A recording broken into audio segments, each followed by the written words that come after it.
higher dichotomy here in binary opposition. The highest level of processing is the supramodal cortex. And this is what John Locke, this processing, there's a jargon within psychology and cognitive neuroscience. This is called bottom-up processing. All right, you're taking information from the external world, and in serial stages, you are processing that information within the brain.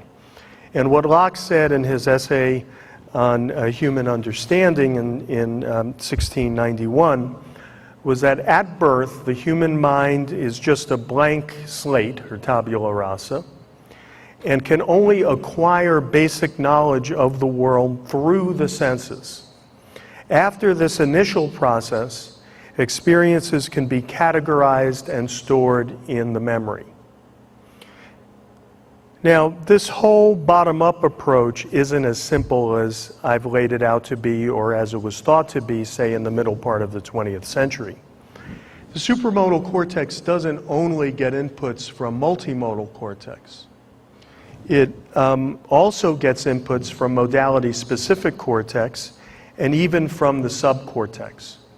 So this straight line from the external world to the supramodal cortex, that bottom-up processing is called serial processing or hierarchical processing, because we're positing that the supramodal area is higher in the processing chain than the lower areas, so that's serial or hierarchical processing using a bottom-up approach. But there is parallel processing, because the inputs to these higher areas aren't just serial, they're also parallel from other levels of the nervous system. This has been a major theme in basic neurobiology research, is to try to differentiate what the contributions of serial processing or hierarchical processing versus parallel processing is, whether it's music, whether it's vision and color, whether it's consciousness. There's an interest in understanding why we have both serial and parallel processes. But you can probably tell from the way the arrows are placed in the slide that it's not all bottom-up. And Kant is in many ways the founder of cognitive science. He was an empiricist like Locke. But what Kant said was that the mind organizes and systematizes what we experience with its own programmed intuitions and categories, and that we need those categories and intuitions to make sense of all of the data that is constantly flooding our senses from the external world. So if we weren't chunking the information, if we weren't parsing it, again, dichotomies, binary oppositions, an important way that we use to understand the world, right? Breathe in, breathe out, left, right, good, bad, north, south, right? Categorizing information is essential to actually understanding processing in the external world by the inner self. So what Kant is emphasizing, and what the cognitive psychologists over the past decade or two have really talked about, is top-down processing, right? This is the notion that what you know about the world influences how you perceive it.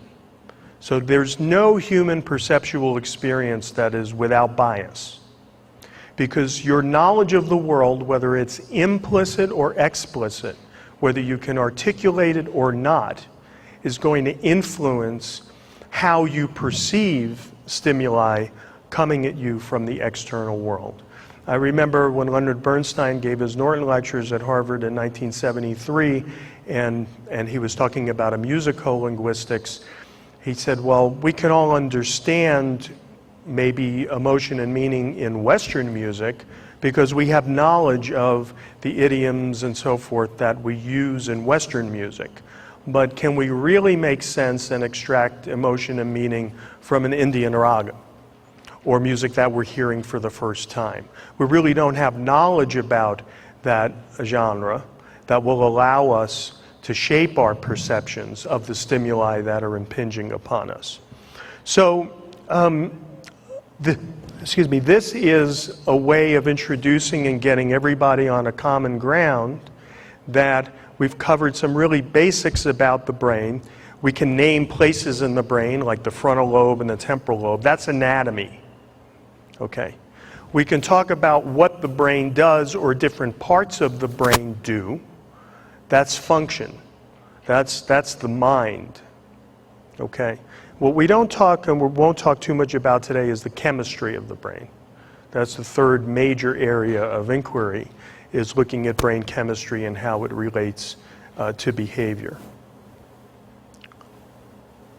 Okay, and of course the parallel systems work top down in the way that they do bottom up. All right, so what I want to do now, because it's so relevant to the health and medicine aspects of this conference and the previous day, is to focus more, at least for the time being, on the supramodal areas. And what I've done is to break up the supramodal areas into a supramodal past and a supramodal future. So I had this idea. Of course, one of the dangers of reading is that you realize you never have an original idea. So I went back and I found some work from Parmenides in the 6th century BCE, and interestingly, Augustine, and the quote from Confessions in the 5th century is, "Neither things to come nor past are. If times past and to come be, they are not as future or past, but present." So the concept here is that the only thing that exists is the present. You know, Augustine did some self-flagellation and apologies to God in Confessions after he said this. "Oh, I'm sorry, God." You know, but the notion here is that the only thing that exists is the present, and it's a continuous flow. The past and the future are figments of our imagination.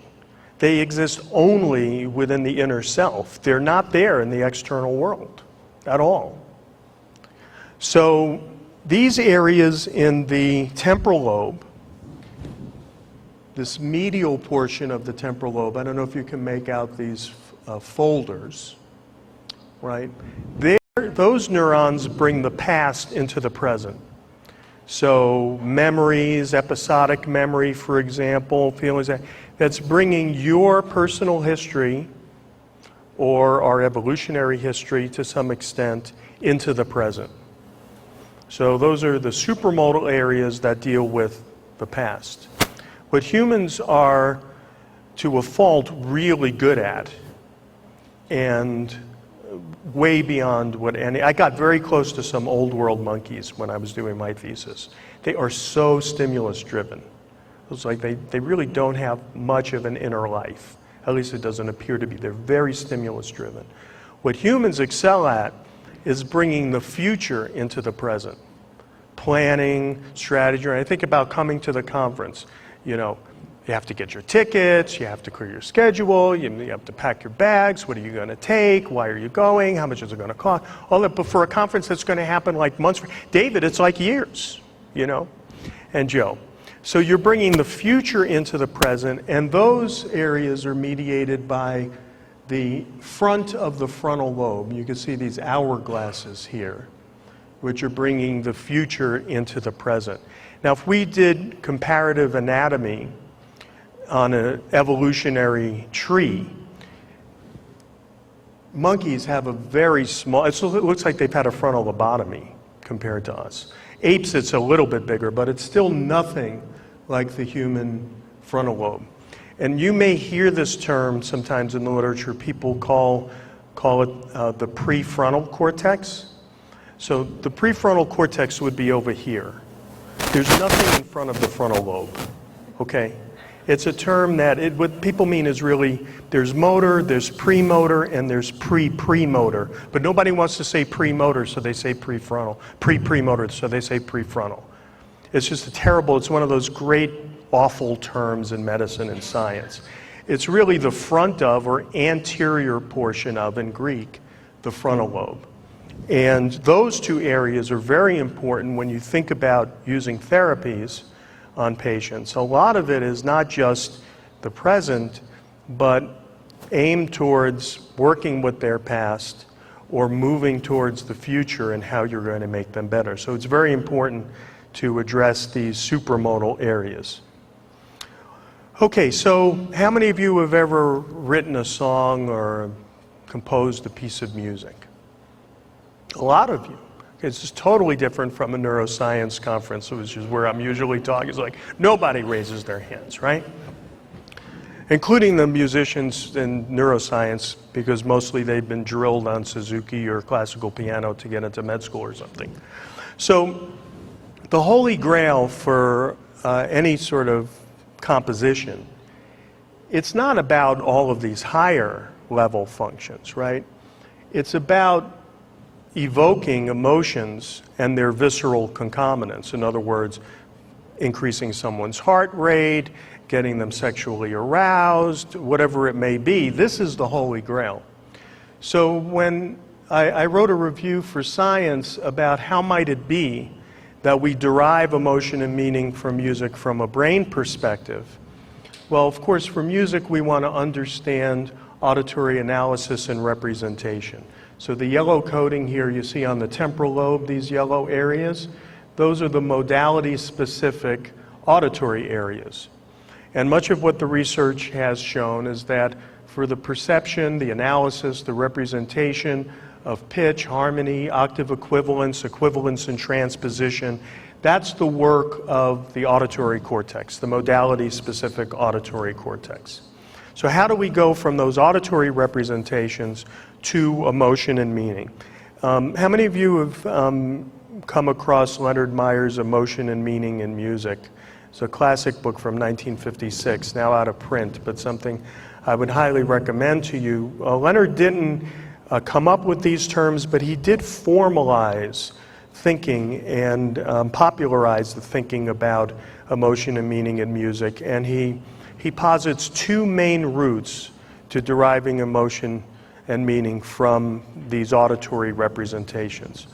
One is the absolutist route, or the intra-musical route, and the other is the referentialist route, whereby you make semantic associations in the true sense of Saussure's signs, that you're signifying through music some other event.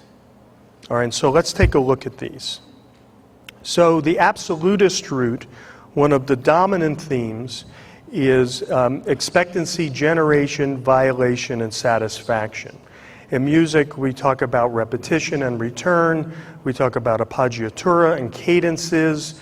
You know, they're really some of you could make these really corny examples about expectancy generation. So, I mean, you all know, just to demonstrate what a cadence is, you know, at the end of most classical pieces, you hear.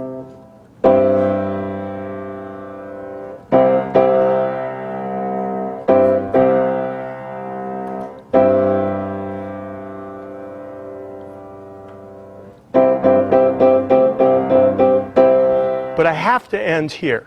Right? If I ended here, it's not quite as resolved.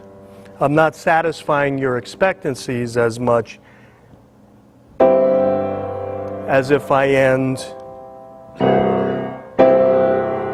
right?